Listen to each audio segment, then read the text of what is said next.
You're listening to the Intrepid radio program with Scotty Roberts. Intelligent talk.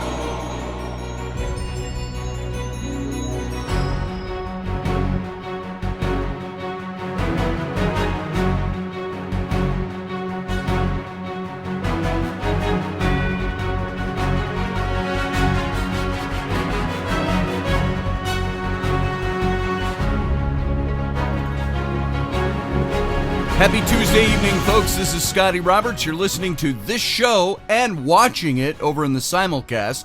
You're hearing it on Odyssey Radio, ODYSY1.com, and you're watching it and joining the live chat room over on my YouTube channel. That's youtube.com/Mr. Scotty Roberts. If you're not on either one of those, or if you're on one and not the other, come over and try the other and see what it's like. Listen to the show on Odyssey Radio and go check out the many outlets where you can find it, or come on over and watch it and join the live chat room. And so thank you for being here either way. We're going to talk a little bit more tonight about what we started last night, only with a little different twist.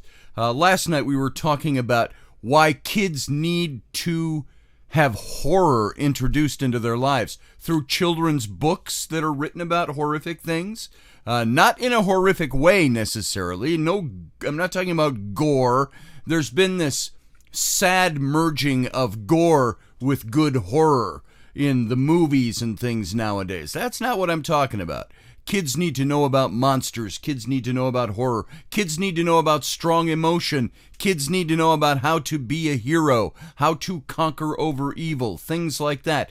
That is the good side of reading horror for kids and exposing them to good books that help them learn about that. But that's what we talked about last night. Tonight, I want to talk about just the idea of reading aloud to your kids. Now, many of us that listen to this show have kids. Many of us are beyond having small kids at home. We've got teens, or they're either out of the or they're out of the house. So this might apply to you directly. This might apply to you indirectly. This might be something you can help pass on to your adult kids who have kids. Maybe you have grandkids. This is all about reading to our kids, and I know many of you do. And many of you have attested to doing that, but we're going to talk about that. And I've even got a little treat. I found the book, and it's got some staining on it. This is how much it's been used and read. But I talked about this book, The Dark, and it's by Lemony Snicket and illustrated by John Clausen. Tonight, I'm going to read this book in its entirety at one point in the show, and I'm going to show you how a book like this is good for kids. It helps them with their fear of the dark and conquering their fear of the dark. And that's one of the many reasons books like these are written, and one of the many reasons you should read these books out loud to your kids. I was talking to a very good friend of mine last night, and he has been an actor at the Minnesota Renaissance Festival. He had a business out of business performance, where he would take a tour and he would take actors with him, and they would present business, not really motivational stuff. It's how to build a business, how to make your business a top performing entity. And so we were talking about this, and he said he loves to read books. Now, he doesn't have kids of his own, he and his wife.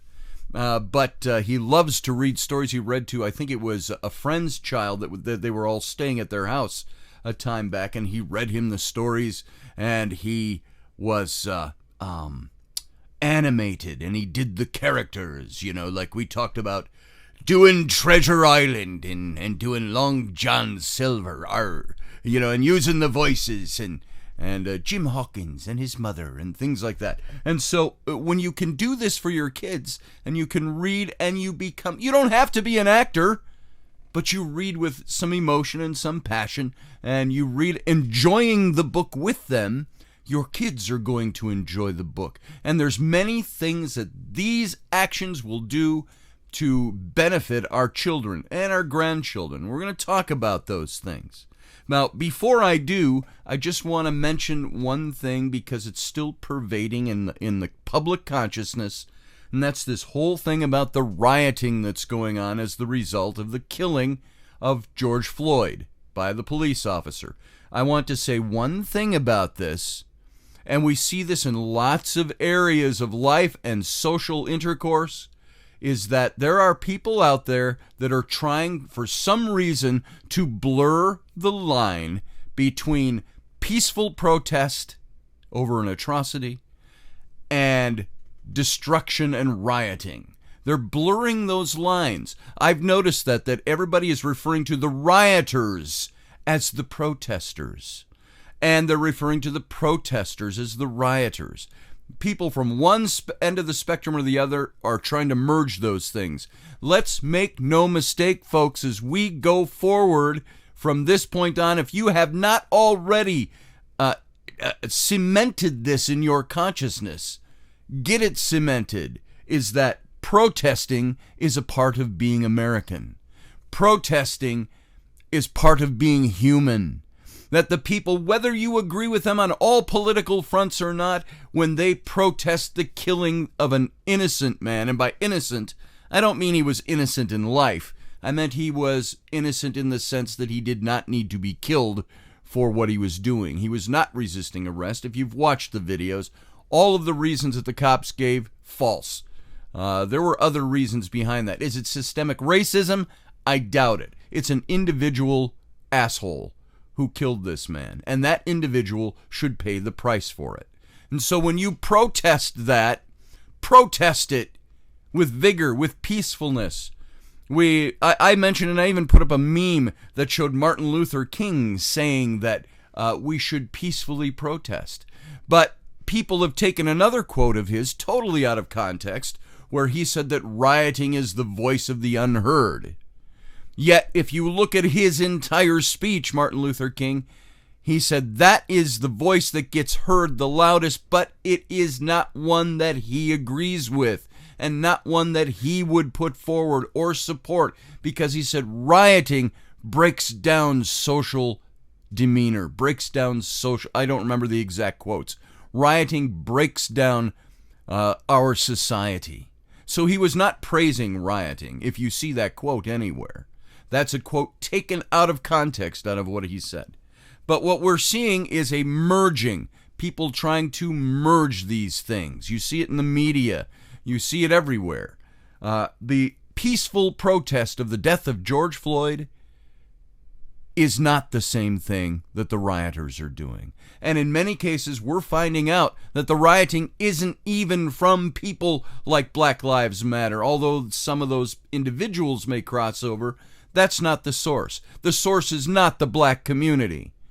The source of the rioting are agitators, anarchists, who are finding any opportunity they can in our current events to wreak havoc.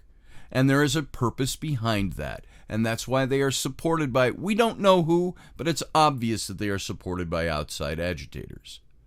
And so they are not the same thing. While you should be pro-protest, you can be anti-rioting. You do not bring about justice by committing an injustice. And this is something we should be teaching our children. And everyone that we know, pass that message. Injustice begets injustice. Atrocity does not beget justice.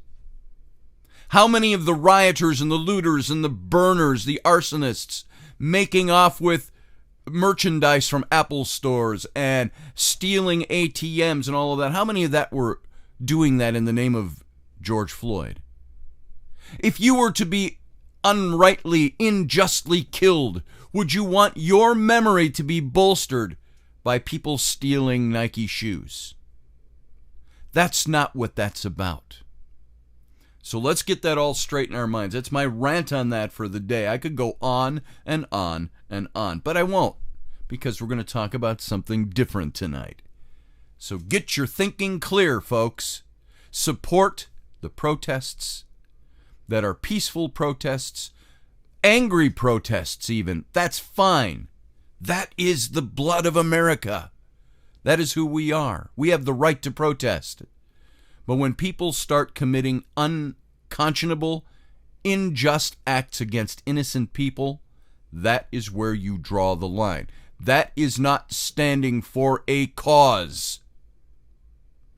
Boom. Done. End. Let's move on. Folks, we're going to ease now into a much better talk tonight. Things that are more peaceful to us. But you know what? All of this stuff I just talked about, these are all things that we teach our children, or our children pick up because they have not been taught anything. They don't have parents that care for them. They don't have parents who read to them.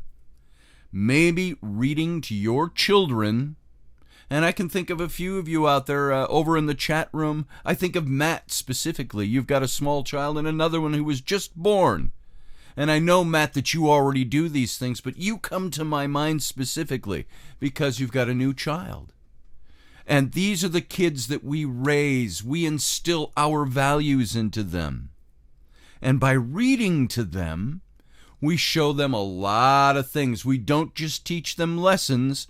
The unspoken is that our kids grow up knowing that we care about them and we took time to read to them. My daughters, my 28-year-old twin daughters, we disagree on politics a lot. I don't know how they ended up so far to the left than I am. They were not raised that way. That's just normal. That's common. And I respect my daughters, even though we sometimes argue about politics. I love them immensely. And I think the thing that drives them is that they know their dad loves them, and I always treated them like a dad. And one of the things I always did was I read to them.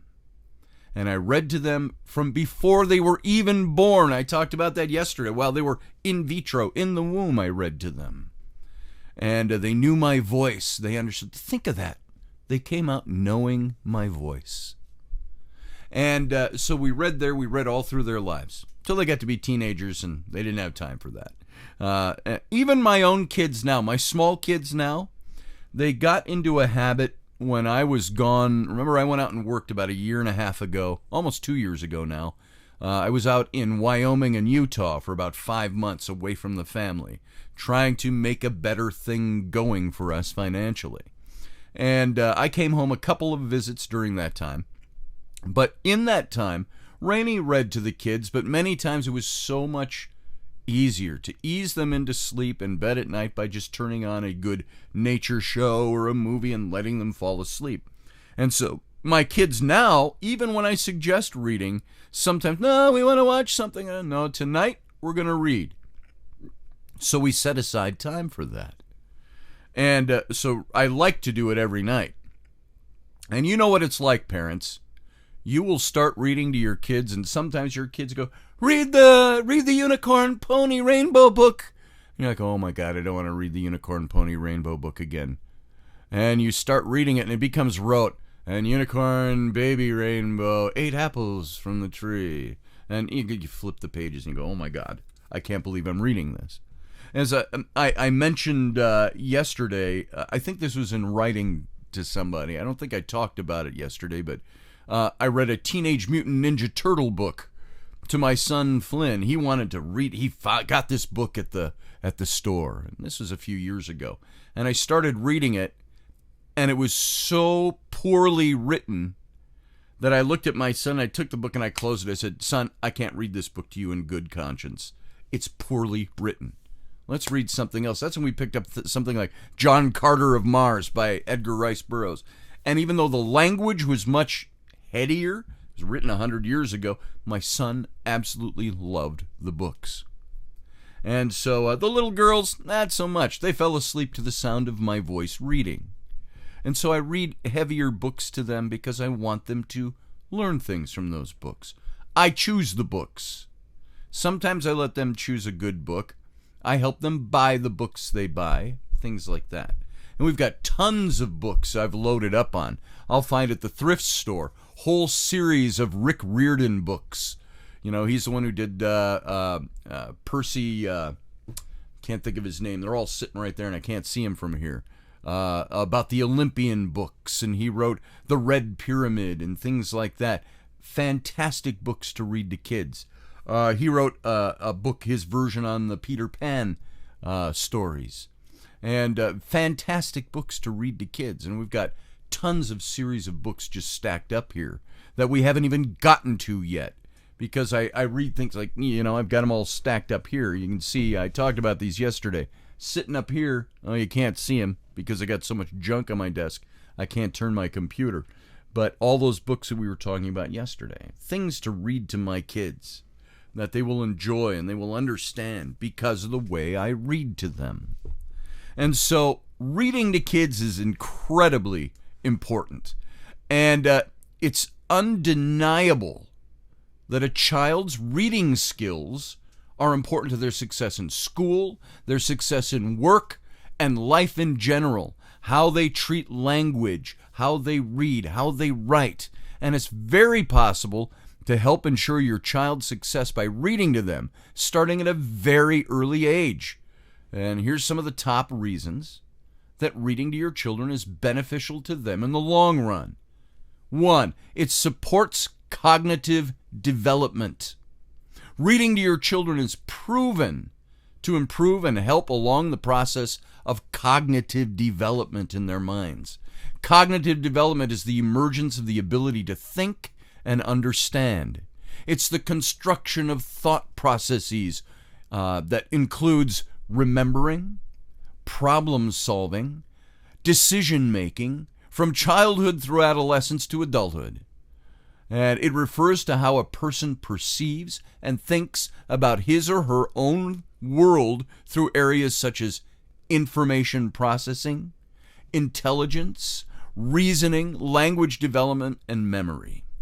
And when you begin reading aloud to your kids or your grandkids or your nieces and nephews or your friends' kids, this applies to us all. It's essentially, it provides them with background and knowledge on their young world, which helps them make sense of what they see in the world, what they hear and what they read. These riots that went on in Minneapolis, I talked to my small kids about that. And I showed them pictures on the internet. And we talked about what a riot was and what was happening. And at first they were a little, is that happening here? I said, yeah, that's right over in Minneapolis, where we go all the time, Minneapolis and St. Paul. It's a half-hour drive to St. Paul, about 45-minute drive to Minneapolis. I said, yeah, that's the city. And they're a little afraid of that, but we put it into context. And I referenced some of the stories we've read and we've talked about. And now there's many educators and researchers that postulate that it's the talk that surrounds the reading that gives it power. Helping children to bridge what's in the story and in their own lives is the importance of reading. So rather than just vocalization of the words, introducing reading into your child's life and into the conversations that it'll prompt helps them make sense of their own lives and all the things going on in the world around them.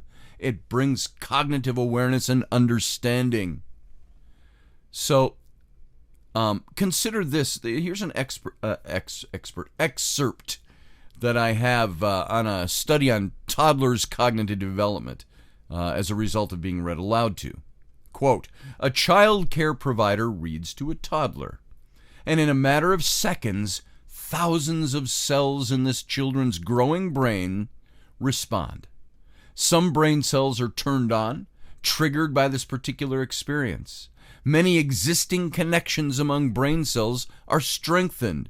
At the same time, new brain cells are formed, adding a bit more definition and complexity to the intricate circuitry that will remain largely in place for the rest of these children's lives. It's the opposite of tragedy and tragic events.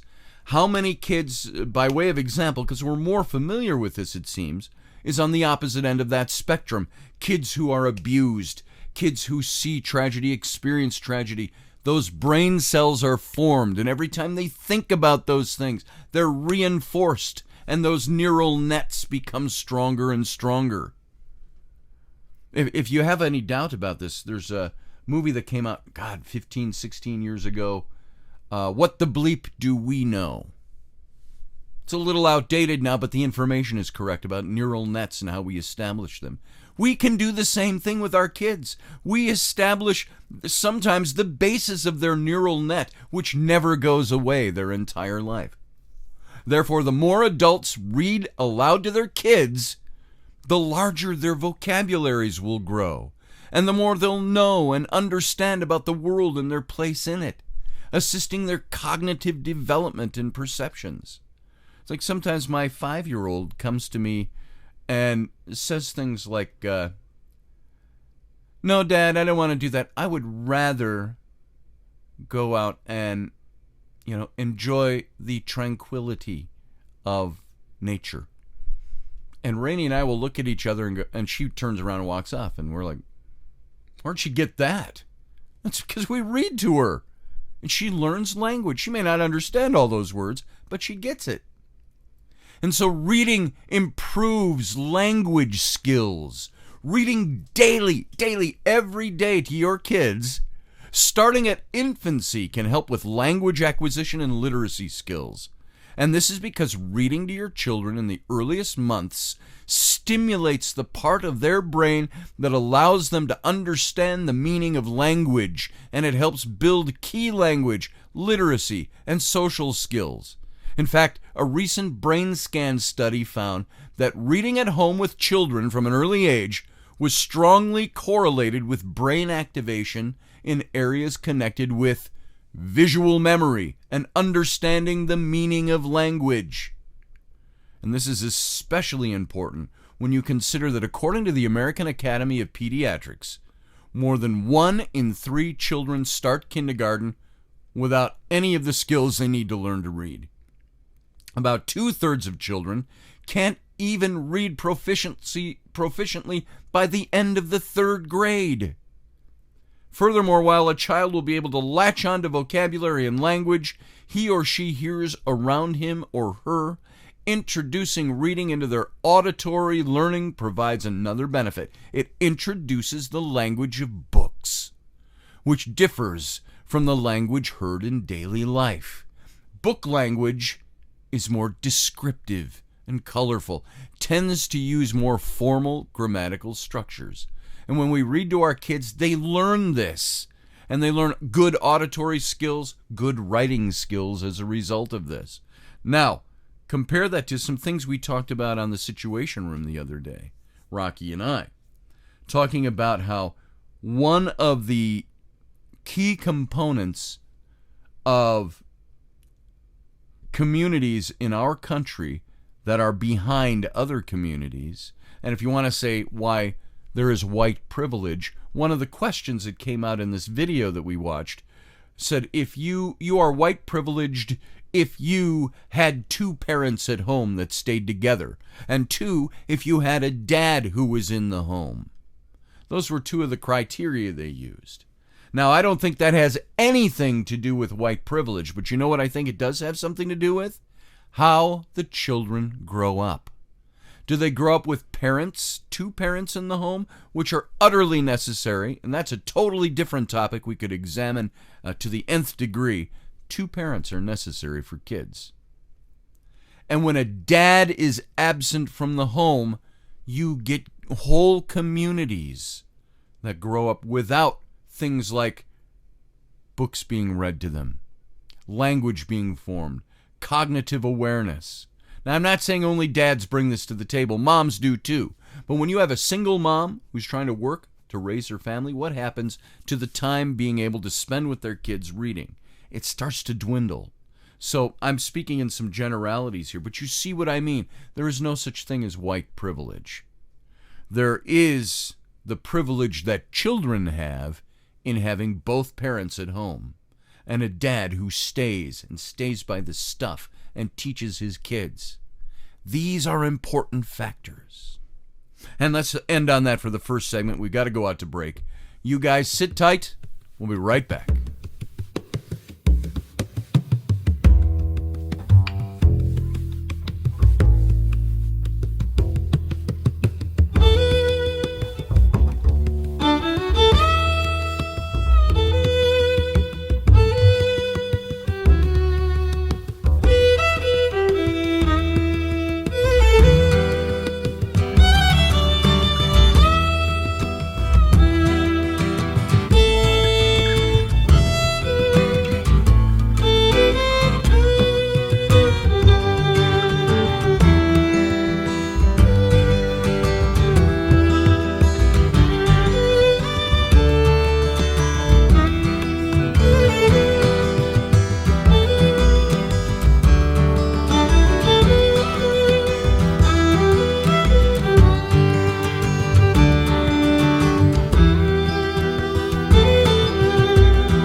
right, welcome back, gang. Thanks for sitting on through the break. These are commercial breaks that we have to take for the network. So that's why we do it here if you're watching only in the video. And so thank you for sitting on. This is Scotty Roberts. You're listening to the Intrepid radio program here on the Odyssey Radio Network. That's ODYSY1.com. And if you want, you can come on over and see the simulcast in video. Join the live chat room with the other Intrepids. That's over on my YouTube channel, youtube.com/Mr. Scotty Roberts. And let me put a big plug in. I don't have a book to hold up here to show you, but I want you to know. Here, let me see if I can show you something over here. And I know I've shown this before. Let me see if I can add something here that you can take a look at. I want to promote, and this is not why I'm doing this series in this show, but I want to show you my own book, which I hope that you would find interesting and enticing to read to your kids. And I'm going to, while I'm talking about it, it's The Rollicking Adventures of Tam O'Hare. Now, this is a book that I wrote and I illustrated, and hopefully this will be something that you can read to your kids. Let me see if I've got it in here. For some reason, my computer doesn't want to connect with my storage peripherals at the moment, so I can't even show you. So let's forget about that. You can go to tamohare.com. That's TAMOHARE.com. And that will give you a link to my own book. And so hopefully you'll enjoy that and read it. Some people in the chat room here, some people who are listening have read that book. But this was me writing something for my kids. And I've read it to my kids. Maybe you can find that a useful tool. And an enjoyable picture book. And it's actually longer than a picture book. It's a chapter book. But I've got illustrations throughout. So there you go. It's a plug for my own book. Now, like I promised in the first half, before we go further with this, I want to read a book to you. So, snuggle up, put on your ears, listen to this book. This is a book I got for my kids, and I've read this to them many, many, many times. You can see it's stained and it's got stuff spilled on it, and the kids read this book all the time now by themselves. But I started by reading, and they still want me, even though they can read, most of them. Ellery's still not even in kindergarten yet, so she will be this next year. But this is one of their favorite books, and it's called The Dark. So sit back and let me read this to you. And I want to show you about reading to your kids. This is by Lemony Snicket. He's the same one who did the series of Unfortunate Events, that series of books, and John Clausen illustrated this. Here's the opening spread. Laszlo was afraid of the dark. The sun's going down outside his window. He's looking a little worried while he's playing. Laszlo was afraid of the dark. The dark lived in the same house as Laszlo. A big place with a creaky roof, smooth cold floors, and several sets of stairs.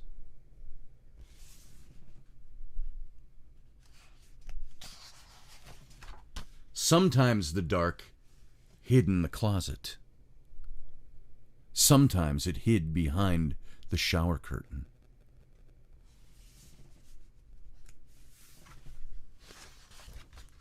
But mostly, it spent its time in the basement. All day long. There's that picture. All day long, the dark would wait in a distant corner, far from the squeaks and rattles of the washing machine, pressed up against some old damp boxes and a chest of drawers that nobody opened. At night, of course, the dark went out and spread itself against the windows and the doors of Laszlo's house.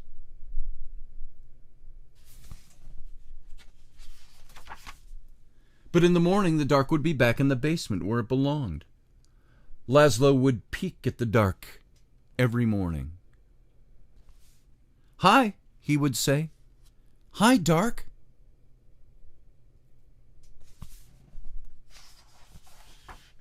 Laszlo thought that if he visited the dark in the dark's room, maybe the dark wouldn't come visit him in his room.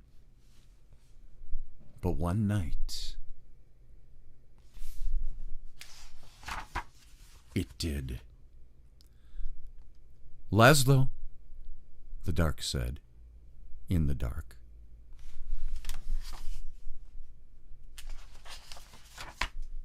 The voice of the dark was as creaky as the roof of the house, and as smooth and cold as the windows, and even though the dark was right next to Laszlo, the voice seemed very far away. "What do you want?" asked Laszlo. "I want to show you something," said the dark.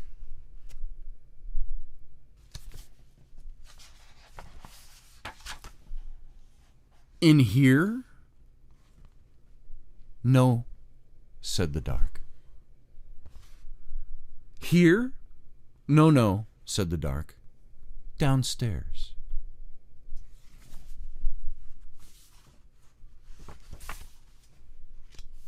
See if I can get the page turned. "Downstairs?" "Yes," said the dark.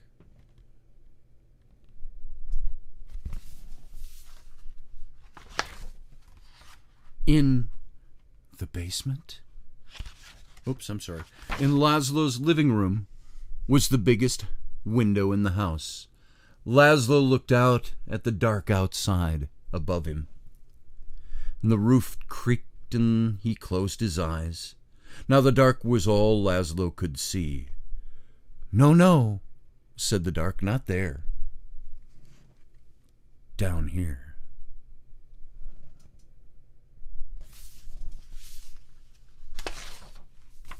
"In the basement?" asked Laszlo. "Yes," said the dark. Laszlo had never dared come to the dark's room at night. "Come closer," said the dark.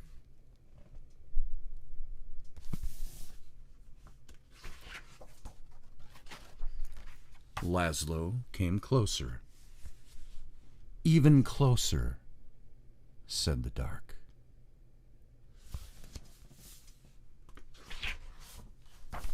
You might be afraid of the dark, but the dark is not afraid of you.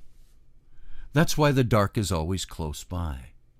The dark peeks around the corner and waits behind the door, and you can see the dark up in the sky almost every night, gazing down at you as you gaze up at the stars.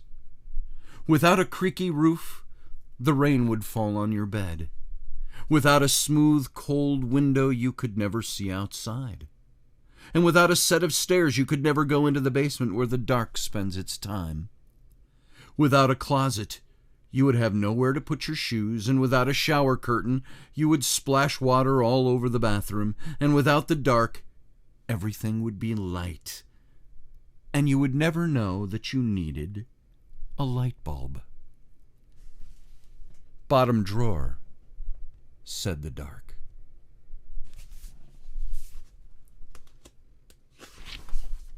"What?" "Bottom drawer," said the dark. "Open the bottom drawer."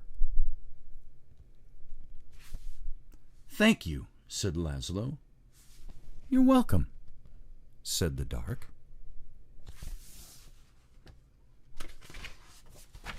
By the time Laszlo got back into bed, the dark was no longer in his room, except when he closed his eyes to go to sleep.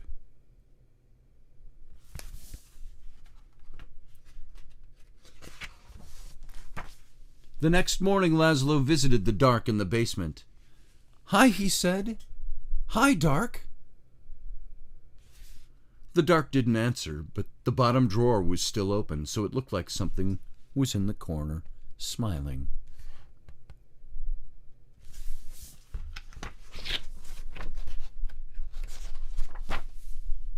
The dark kept on living with Laszlo, but it never bothered him again. And there it is, folks, The Dark, one of my kids' favorite books. You know what that book teaches kids? It teaches them how to talk. Teaches them awareness. It teaches them, one of the lessons was the dark really isn't something you ought to be afraid of. We always have opposites in life that conflict with each other. The dark is there. The dark is what makes the light lighter. The light, in absence of it, is what makes the dark darker. So this is a great book to read to kids. The Dark by Lemony Snicket.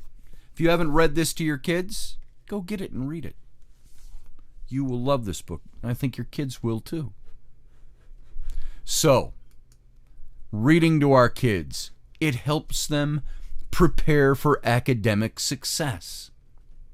Reading to your child is a true one-on-one opportunity for children to communicate with their parents and parents to communicate with their children. When I read that book, The Dark, to my kids, we talk about it. We talk about being afraid of the dark.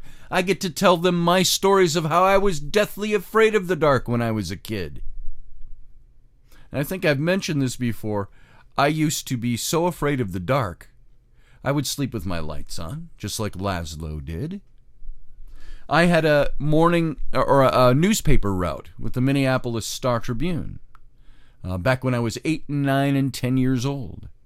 And along with the evening paper came the Sunday morning paper. That was part of the subscription. And I'd have to get up about 4 in the morning on Sundays, walk down to the paper shack with a big yellow metal cart that I could attach to my bicycle, or I'd just walk with it behind me. And it was a 2-wheeled cart, and we'd load up all the big Sunday papers and deliver them. But you had to go early so people who rose at 6 a.m. Could go outside and find their newspapers. Well, I was deathly afraid of the dark. My house sat on a corner lot, and the back door opened, of course, to the backyard, and it was deathly dark there. But on my corner was a big street lamp. But it was covered by huge poplar trees, but you could at least see the light. But I had to go away from the corner. I had to go the other direction to start going to the shack, the paper shack. And by the time I would grab my cart, I would run with my eyes closed through the yard, hope I'm not tripping on anything, make it to the street, and run all the way to the next corner's lamplight. We lived on a side street, so it was very close. It was one house away to the next corner. And I would stand there basking in the yellow illuminescence of the street lamp, and I would see a block away the next light. And I would close my eyes and set my course and run with that big heavy metal cart behind me, clunking behind me. I'd squint sometimes to make sure I wasn't tripping on anything. And I would do that all the way to the paper shack, where I met with my friend Doug, who also had a paper route, and then we'd walk together toward our various paper routes, and we split a couple of blocks before my route started, and by then the sun was starting to come up. At least the sky was getting lighter. So I was afraid of the dark. I told that story to my kids after reading the book, The Dark. Dad was afraid of the dark. Now, I'm not afraid of the dark anymore. The dark doesn't bother me, except I don't like to run into things in the dark, so that's the only reason I like to have some light with me. Now, reading a book like that allows me to talk to my kids about my own fear of the dark when I was their age. And studies have shown that the more words that are in a children's language world, the more they will learn. And the stronger their language skills are when they reach kindergarten. The more prepared they are to be able to read, the better they read, the more likely they'll graduate from high school. Numerous studies have shown that students who are exposed to reading before preschool are more likely to do well when they reach their period of formal education. And according to a study by the University of Michigan, there are 5 early reading lesson skills that are essential for development. They are: 1, phonemic awareness, being able to hear, identify, and play with individual sounds in spoken words. 2, phonics, being able to connect the letters of written language with the sounds of spoken language. 3, vocabulary, the words kids need to know to communicate effectively. 4, reading comprehension, being able to understand and get meaning from what has been read. 5, fluency, oral reading, being able to read text accurately and quickly. So, now, by the way, I have to mention this. I rarely think about this, but now that this has come out, that last one, being able to read text accurately and quickly, I think I have mastered a skill over the years of being to read on my feet. You can give me a cold script, and I can read it and interpret it as I go. And that's because I was taught to read very young. Before I was even in kindergarten, my mother was married to her second husband, who was my stepfather. He's my sister's dad. And they were only married till I was about 6 years old, and they got divorced. But I remember one of the things about him, he used to read to us. He was old world Ukrainian. His name was Vasil Nikolajenko. And rest in peace. He passed away a few years ago at age 82. But he had a heart attack and fell down the basement stairs, and he was found there a few days later. He laid there for 3 days. And he was finally found. He brought to the hospital. My sister was there. I was out of state, I believe, at the time. And so he passed away. But I remember him reading to us as kids. And he would read to us, Ukrainian folk tales. I remember laying on the floor, and there was a big book of collected folk tales that he would read to us. And this is before I was even in kindergarten. And so being read to at an early age stuck with me. So while children will encounter these skills once they reach elementary school and beyond, you can help jumpstart their reading success by reading to them during infancy and in their early years. While they won't be able to practice fluency or phonics at that stage, they're going to get an earlier introduction to phonetic awareness, vocabulary, reading comprehension, all of which will set them up for success as they grow and interact with the world around them. Reading to your kids also creates a special bond with your child. It goes without saying that reading to your child on a regular basis can help you forge a strong relationship with them. When it comes to children, one of the most important things you can do positively to influence their development is to spend time with them. It's not quality, it's quantity. And it's quality within quantity. I've heard parents say, I don't have a lot of time to spend with my kids, but it's quality over quantity. No, wrong. Thank you for playing the parent game. It's quantity of time. And quality makes its way into quantity. It's spending time with them. When you become a parent, you become a thing you weren't before. And your life and your time all changes. Reading to your children provides a great opportunity to set up a regular shared event where you can look forward to spending time together. My wife will take the kids and go rock hunting. She does that with her time with them. She plays with them probably more than I do because I'm sitting at my desk so much, working. But I spend time reading with them and doing those things, and we talk and all of that stuff. So time together. Your child wants to hear you read. They're going to trust and expect that you're going to be there for them. So the importance of trust to a small child can't be overstated. Reading to your children not only helps you bond with them, but it also gives your children a sense of intimacy and well-being. This feeling of intimacy helps your child feel close to you. What's up? Sorry, radio folks. I have a crying child. How on cue? What's the matter? How you doing? Daddy's doing radio right now. She's trying to call Mom. Oh, you shouldn't call. Oh, you can't call Mom. You know why? Mom is giving a massage to somebody right now. You can't interrupt her. When I come out from radio, we'll check in on Mom, okay? And I'll have her give us a call. Why don't you go out and sit with Sister, and I'll be out in a little bit, okay? Although in here, you have to stay quiet. Okay? Here, take this book, The Dark. Look at that with Sister. I'll come out and read that to you when we're done. Okay? All right. I love you. See you in a while. Sorry, folks. little familial interlude. Mom's not out there. She's off giving a massage, which is her profession. And they just reopened the salon where she works. And so this child is now missing Mom. So we'll go give Mom a call when I get off, okay? When I'm done with radio, we'll text her and see where she's at. You can stay here, but you have to be very quiet. All right? Okay, folks. There you go. Here, come here. Here, look at. You can look at the screen. You're behind my microphone right now. There you go. That's Ellery. Say hi to everybody. Say hi. You're going to sit and be quiet while I talk, okay? I've got about... Ice cream. Ice cream?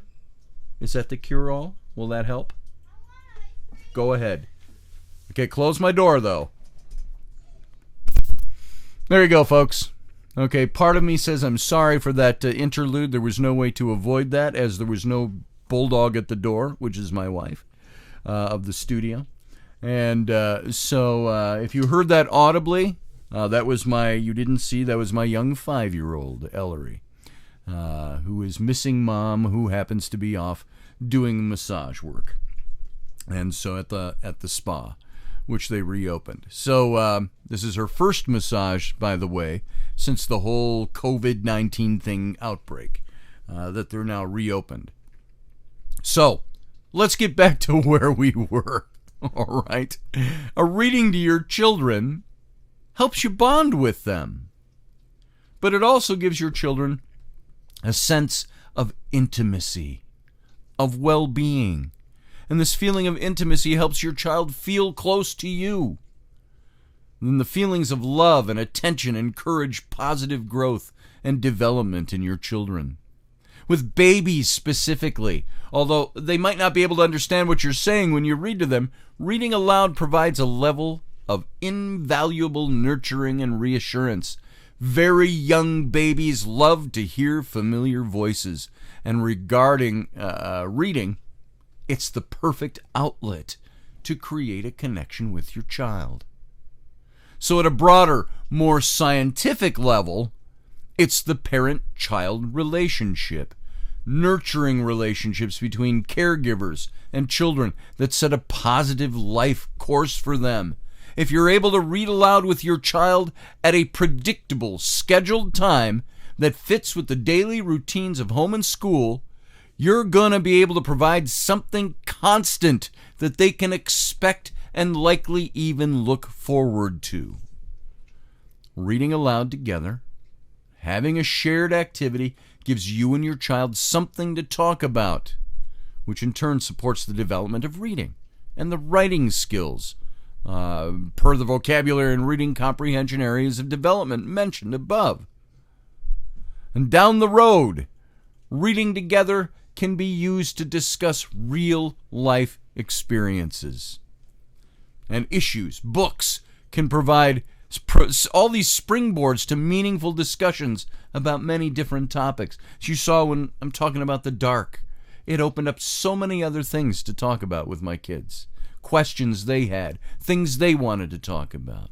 So at its core, literature is one of the best ways to help kids understand something without necessarily having to experience it for themselves. Reading to your kids helps expose them to all types of subjects and concepts. How would my children ever know about life on Mars through John Carter of Mars and Edgar Rice Burroughs had I not read that literary masterpiece to them? Building our children's understanding of humanity and the world around them is what reading to them is all about, even about worlds not around them.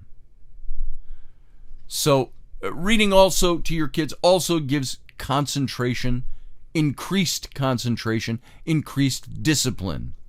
Introducing regular reading time into your child's schedule has that benefit outside of creating shared time together.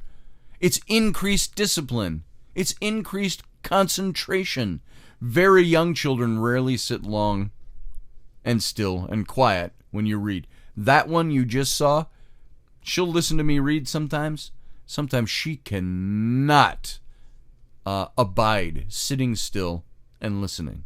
Bouncing all around, making noise, disrupting everybody else. and it's oftentimes difficult to get them to focus. But when you introduce regular reading to your children, you start to observe a change in behavior. Toddlers might initially squirm and become distracted during story time, but eventually they'll learn to stay put for the duration of the book.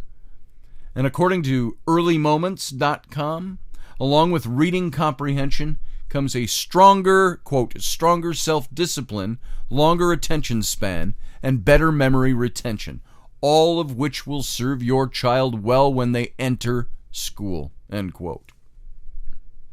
So there's also improved imagination and creativity when we read to our kids.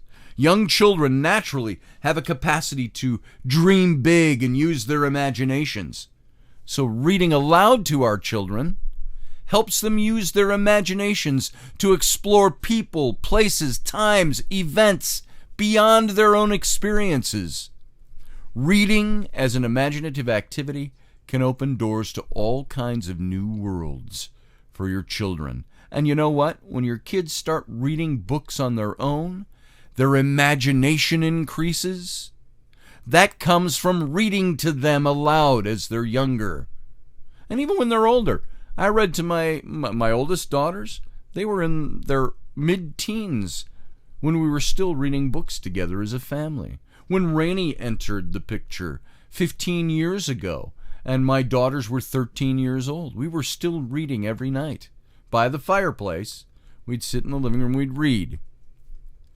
So, what else does reading do when you read aloud to your kids? It cultivates a lifelong love of reading.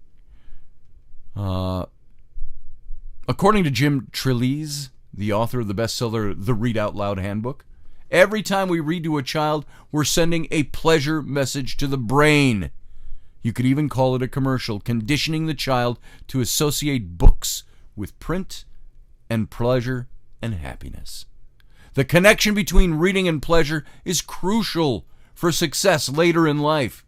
As personal development coach and speaker Brian Tracy says, your ability to expand your mind and strive for lifelong learning is critical to your success. Learning is the minimum requirement for success in any field.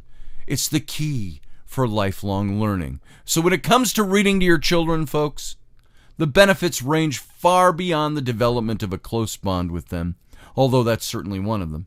Reading aloud to children is truly the single most important activity for building these understanding and skills essential for reading success that your child is going to carry with them all throughout their life. And we're out of time. There's so much more to say. I'm going to take a 23-hour break. We'll be back tomorrow night. Sit tight.